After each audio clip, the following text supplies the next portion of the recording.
Então, vamos lá. Nessa aula, a gente vai discutir um pouco sobre indicações do exame radiográfico. Bom, aqui a gente vai discutir quando e por que executar o nosso exame.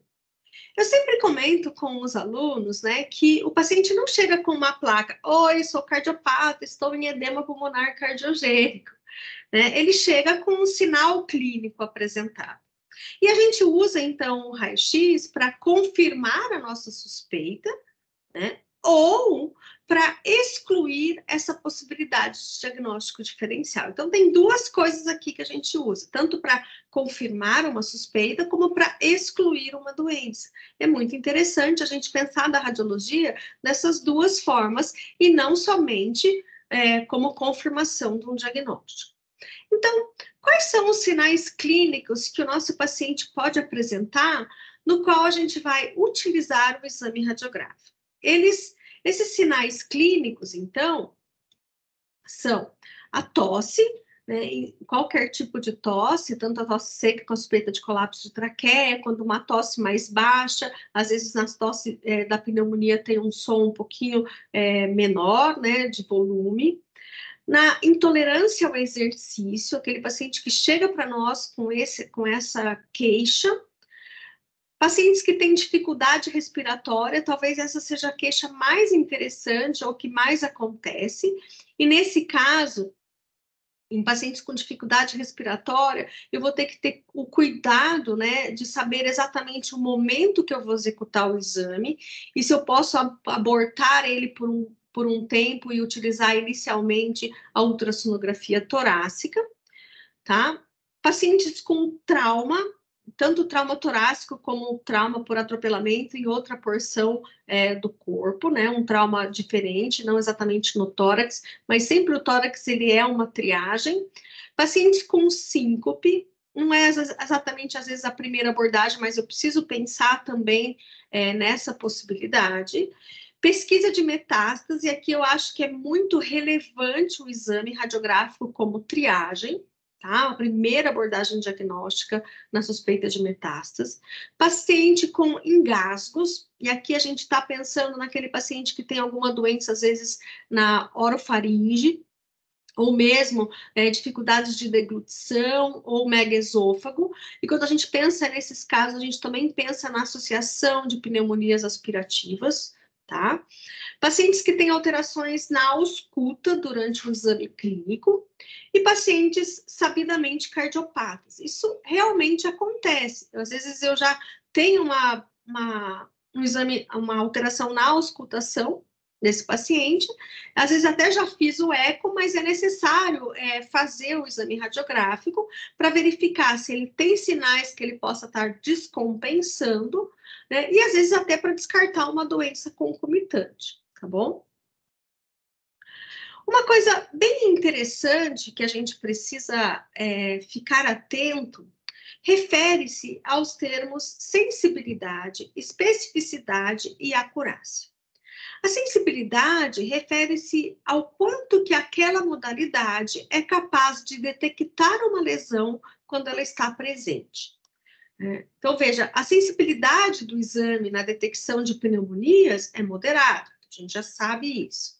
A sensibilidade do exame na detecção de bronquites crônicas também é moderada. Então, o que quer dizer o moderado? Quer dizer que, às vezes, se eu tenho uma lesão, às vezes, mais tênue na bronquite crônica, por exemplo, eu posso não ter nenhum sinal radiográfico presente ainda. Então, eu preciso lembrar disso para que, quando o paciente sai completamente sem nada do exame, ou seja, um exame que não tem alteração, preciso lembrar que algumas coisas ele ainda pode ter, uma bronquite mais aguda, uma asma, às vezes não tem um sinal clínico tão evidente. Preciso lembrar que essa doença pode estar ali, eu não consigo detectar pelo exame radiográfico. Então, é interessante, né, a gente vai discutindo durante o curso, né, a sensibilidade da técnica para determinadas lesões. Um outro exemplo, vamos pensar, a gente estava falando em pacientes cardiopatas, né? Qual que é a sensibilidade do exame em detectar uma cardiopatia, né, ainda no estágio inicial? Então, vamos pensar, um paciente que tem uma endocardiose de mitral, aquele paciente que você detectou o sopro, né? Você tem lá um sopro de grau 2 para 3, você faz um raio-x, ele deu completamente normal o raio-x, o coração está normalzinho. Por que que isso acontece? Porque não deu tempo ainda de eu ter um refluxo suficiente para que causa um aumento excêntrico da câmara e eu consiga detectar no exame radiográfico. Mas eu consigo detectar no eco. Por que que eu consigo detectar no eco? Porque no eco eu vejo a válvula específica e vejo também os sinais do refluxo. Então, sempre pense nisso, na sensibilidade e especificidade. Eu vou deixar de fazer o exame? Não, não vou deixar de fazer o exame, ele ainda é uma triagem, ele ainda é necessário, e ainda é necessário dizer, puxa, ele deve ter uma cardiopatia, uma endocardiose mitral, mas é uma lesão ainda inicial, em fase inicial, tá? Ainda em sensibilidade, eu preciso lembrar da metástase que a gente estava comentando. Por que a sensibilidade da metástase também não é muito alta? Porque o raio-x não é capaz de detectar metástases com menos de 0,5 centímetros de diâmetro. Ou seja, metástases que são subpleurais, geralmente elas ficam na periferia do exame, né, no cantinho do pulmão, eu posso não vir a detectar elas por conta da somação de imagens, por conta do seu tamanho. Então, eu preciso lembrar que quando eu faço um raio-x para pesquisa de metástases, eu posso ter ali ainda a presença de metástases muito pequena que eu não estou vendo. Então, eu tenho que ponderar, toda vez que eu vou analisar um exame, eu preciso saber dessa sensibilidade. E a especificidade? O que seria especificidade? Vamos pegar um exemplo. Eu tenho um paciente que eu faço um raio-x de tórax e vejo muitos nódulos redondos, circunscritos, de radiopacidade de tecidos moles espalhados pelo parênquima pulmonar. Existe uma alta especificidade para esse tipo de achado, que é a metástase pulmonar. Então, veja que é o inverso. Então, eu detectei uma lesão, detectei uma lesão cheia de nódulos, existe uma alta probabilidade desses nódulos serem metástases. Então, a especificidade para esse tipo de lesão, ela é alta. Mas para todo tipo de lesão torácica, a especificidade é alta, Tilde? Não. Às vezes eu tenho só uma pacificação intersticial, né, um borrado no pulmão. Nesse caso, a especificidade ela acaba sendo baixa, eu não consigo dar um nome para essa doença. E a acurácia, o que significa acurácia? A acurácia é a mistura, né, da sensibilidade e especificidade. As duas têm que ter um certo platô, né? Quando eu tenho um certo platô, eu consigo, então, determinar que a acurácia do exame é tantos por cento, ou tem uma acurácia boa para detectar certo tipo de lesão. Por que eu explico tudo isso? Para você não se frustrar. Como eu disse na primeira aula, o exame radiográfico, ou desculpa, agora há pouco, né? O exame radiográfico, ele é utilizado tanto para informações a mais quanto para exclusão de casos, né? Mas eu preciso sempre fazer uma correlação, né, de todos os achados relevantes do meu paciente. Não é só uma informação, né? Não é só o raio-x que vai me dar informação.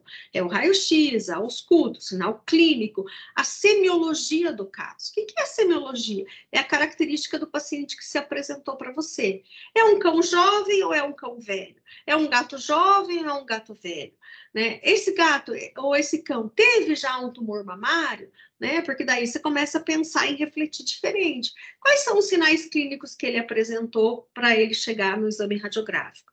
Por isso, eu vou trazer uma informação que é extremamente relevante na interpretação, que é a informação dos dados clínicos obtidos. A imagem, ela não anda sozinha, ela precisa da informação do dado clínico. Então, se você é um clínico que está fazendo o curso, lembre disso, o radiologista, ele vai conseguir chegar mais perto do diagnóstico diferencial, ou seja, da doença provável, quanto mais informação você der para ele.